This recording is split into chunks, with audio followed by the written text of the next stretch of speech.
Hello guys! Another day, ulam surge na naman tayo. And ayan, nagluto na nga pala ako after ko magsukat ng mga pinamili kay Ate Zoleta.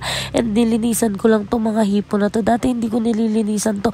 Pero nung nalaman ko sa Facebook na kailangan pala linisan yan, nilinisan ko na. Hipon nga pala yung ating ulam for today's video. Kasi nga ito yung favorite kong ulam.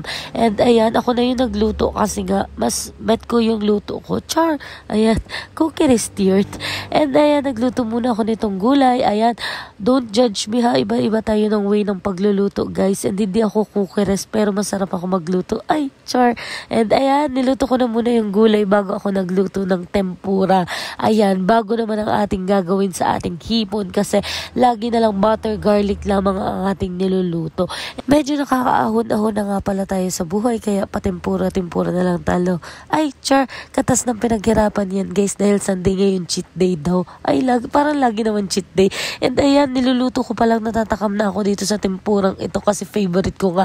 And ayan, paluto na rin yung gulay natin. And pagtikim ko, ay, ang sarap. O diga, haggard na ang inyong chef. Dati talaga, guys, hindi ako marunong magluto. Nakadepende lang ako kay Papa. Si Papa lahat ang nagluluto. Pero nung nag-aasawa na ako, ay talaga namang natuto na ako magluto. And dahil meron na rin akong lulutuin. And ito na yung finished product. And kumain na kami after ni Jerome. Masarap na sarap kami. Salamat sa panonood.